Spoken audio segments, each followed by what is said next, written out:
Alhamdulillahirabbil alamin, assalatu wassalamu ala Rasulillah. Alhamdulillah sahabat yang berbahagia, kita bisa berjumpa kembali. Insyaallah pada kesempatan hari ini kita akan sama-sama belajar hadis Arba'in Imam An-Nawawi. Hadis yang masih nomor kedua, yang dimana hadis yang nomor kedua ini memang cukup panjang hadisnya, maka penjelasannya pun pasti akan panjang. Pada kesempatan hari ini kita akan menggali bagaimana pemikiran atau ibroh yang diberikan oleh Syekh Utsaimin rahimahullah mengenai hadis kedua dari kitab Arba'in Imam An-Nawawi rahimahullah. Sekilas saya ceritakan kembali bagaimana dalam hadis ini Jibril alaihissalam datang kepada Rasulullah Shallallahu Alaihi Wasallam yang dikelilingi oleh para sahabatnya dan bertanya kepada Rasulullah. Ya, penampilan yang bersih, ya, bajunya putih bersih, rambutnya begitu kemilau, tetapi para sahabat tidak mengenal siapa ini, gitu kan. Nah, Jibril tadi bertanya kepada Rasulullah tentang hakikat Islam. Apa itu Islam?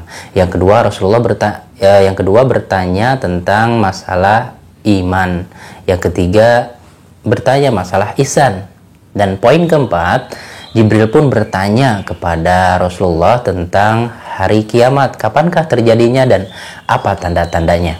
Nah, dari hadis yang cukup panjang ini, poin yang pertama, Syekh Utsaimin rahimahullah mengatakan bahwa ini adalah salah satu petunjuk Nabi bagaimana Nabi bergaul. Jadi bagaimana akhlak Rasulullah begitu mulia, bagaimana antara personal sahabat dengan Rasulullah mempunyai sebuah ikatan hati yang sungguh luar biasa. Ini sebuah pelajaran untuk kita semua, bagaimana ketika kita berinteraksi, apakah kita memiliki sebuah ikatan hati yang sungguh erat dengan sahabat kita di tempat kerja kita atau bahkan dengan istri kita.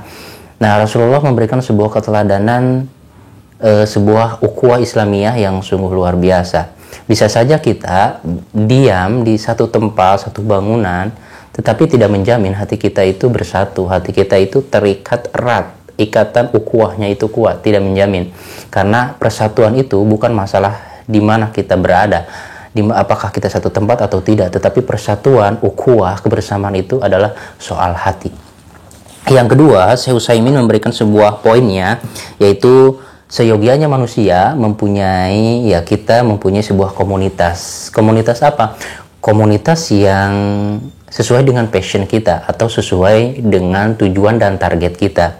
Jikalau kita ingin menjadi seorang bisnismen, maka otomatis kita harus mempunyai sebuah komunitas yang dimana kita mendapatkan ilmu yang banyak dari komunitas tersebut. Kita pun harus memiliki sebuah mentor, seorang guru spiritual, guru kehidupan yang akan menjadi partner berdiskusi, meminta wejangan, nasihat, dan pencerahan-pencerahan yang lainnya.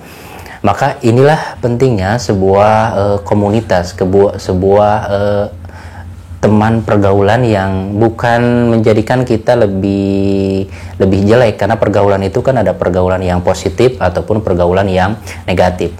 Maka pergaulan yang positif itu adalah pergaulan yang senantiasa meningkatkan keimanan kita, kualitas intelektual kita, finansial kita, ataupun yang lainnya yang bernilai kebaikan. Selanjutnya yaitu bagaimana Rasulullah Shallallahu Alaihi Wasallam menegaskan bahwa pentingnya kita untuk bersosialisasi dengan manusia yang lain, karena ketika kita sebagai seorang muslim, kita mempunyai sebuah nilai-nilai keislaman yang wajib untuk disampaikan kepada yang lain. Seperti sabda Rasulullah, balighu anni walau ayat, sampaikanlah walaupun satu ayat. Dalam menyampaikan kebaikan-kebaikan ini, maka zaman sekarang sangat lebih mudah. Kenapa? Karena dengan bantuan internet, sosial media yang sungguh luar biasa, kita bisa memberikan kebaikan, bisa beramal soleh, memberikan pencerahan kepada yang lain, terutama ya untuk diri sendiri, dengan sangat mudah. Dan istilahnya media dakwah sekarang itu sungguh luar biasa, mudah diakses, beda dengan zaman-zaman yang dahulu. Maka kita jangan menyia-nyiakan kesempatan ini, yang dimana peluang untuk beramal soleh sungguh terbuka lebar pada zaman sekarang ini. Maka janganlah kita mengisolasi diri, belajar tetapi tidak menyampaikannya kepada yang lain, ataupun kita belajar ilmu tetapi kita tidak mengamalkannya. Nah, ini sia-sia. Kita membaca banyak buku, kita belajar terus-menerus, tetapi tidak ada yang disampaikan kepada orang lain, tidak ada yang diamalkan, sungguh merugi. Untuk apa ilmu itu? Karena pada hakikatnya ilmu itu ya seperti cahaya. Cahaya itu untuk apa ya? Agar kita berjalan dengan benar, berjalan agar kita tidak terperosok kepada lubang, terpelanting ke jurang ataupun yang lainnya. Itu kan fungsi cahaya, menerangi kita untuk sesuatu yang kita akan lakukan. Nah, selanjutnya sahabat, yaitu poin yang kelima, bagaimana adab seorang pelajar. Nah, di sini dalam hadis tadi digambarkan bagaimana Jibril alaihissalam ketika datang kepada sosok yang mulia, ya mungkin kalau konteks zaman sekarang itu ya datang kepada tokoh masyarakat, kepada ustadz, kepada guru kehidupan kita, maka ketika istilahnya datang ke pengajiannya dan lain sebagainya, maka ada sebuah pelajaran yang berharga bagaimana kita harus menjaga penampilan kita. Jangan sampai kita datang ke majelis ilmu, ke pengajian guru kita ya pakai kaosnya kaos oblong atau pakai kolor, kan berarti tidak beretika, tidak beradab. Walaupun dia banyak ilmunya, tetapi ketika penampilannya tidak sesuai dengan tempatnya, maka otomatis ilmunya itu seperti tidak ada. Berilmu tetapi tidak bijak dalam menempatkannya. Nah, selanjutnya sahabat, yaitu ini dalam masalah pemanggilan Nabi. Nah, di sini kan Jibril alaihissalam itu memanggil ya Muhammad, akhbirni anil Islam, wahai Muhammad. Nah, pemanggilan Muhammad ini sungguh menarik, di mana ada dua kubu. Yang pertama, kubu yang ketika memanggil Nabi Muhammad atau dalam bersolawat, dalam beribadah, itu tidak memakai kata Sayyidina, ya, seperti Allahumma sholli ala Muhammad wa ala ali Muhammad, tidak ada pakai Sayyidina. Kenapa?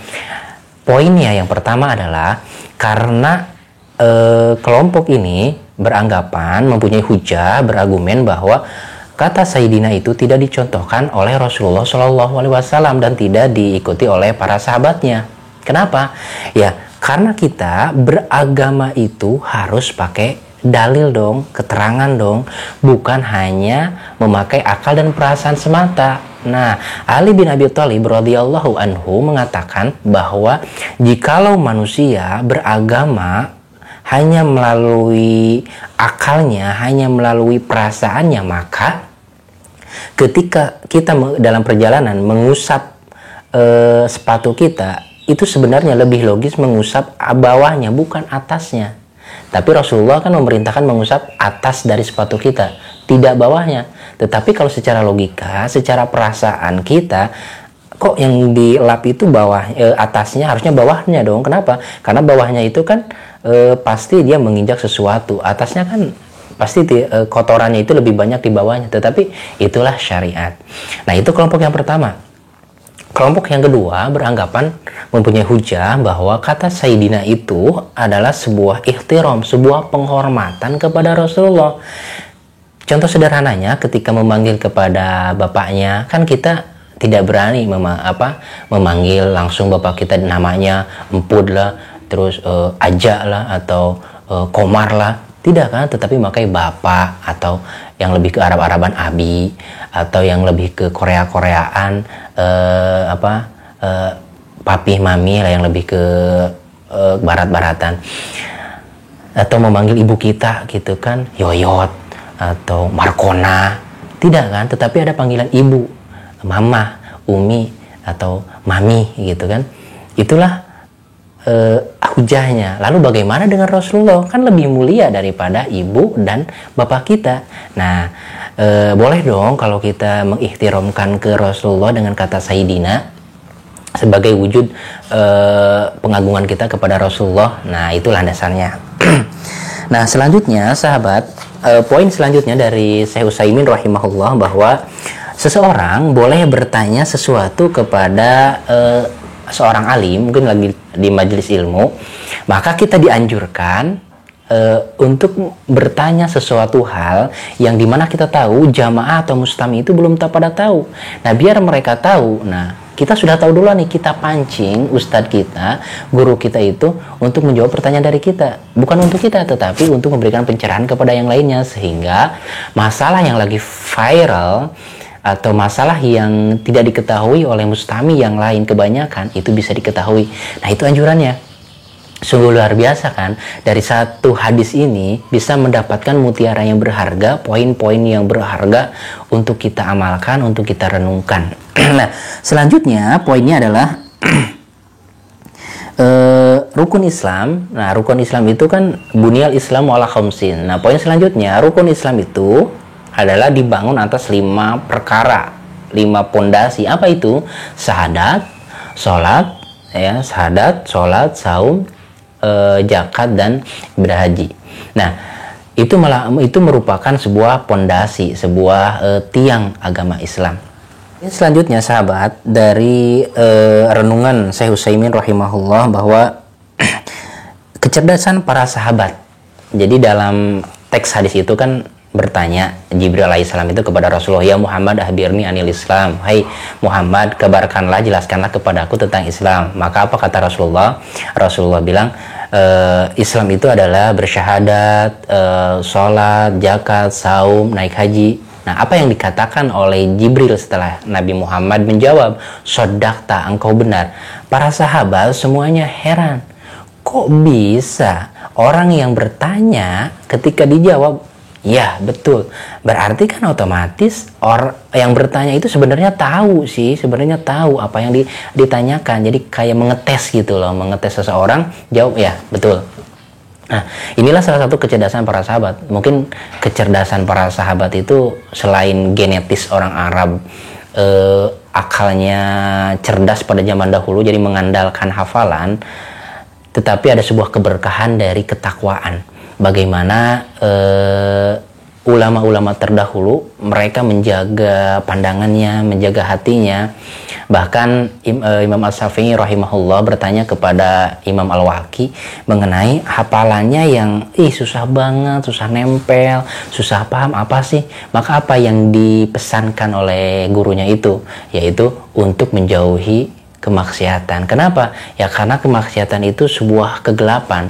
Ketika kemaksiatan itu senantiasa kita lakukan, otomatis ada sebuah noda, ada sebuah nutkoh dalam hati kita, ada sebuah noda hitam. Maka ketika senantiasa dilakukan, maka akan menggelapkan hati kita.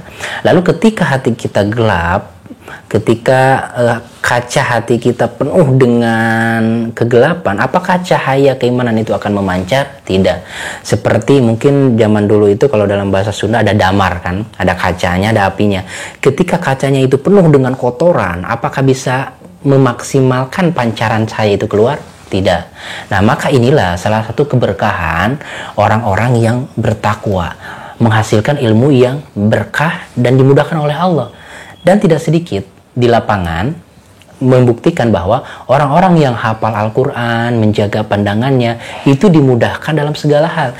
Contoh, dia hafal Al-Quran, ketika dia menggeluti ilmu fisika, Allah mudahkan. Dalam menggeluti bidang apapun, Allah mudahkan. Itulah salah satu keberkahan yang mungkin agak-agak susah untuk diungkap secara ilmiah, ya. Ini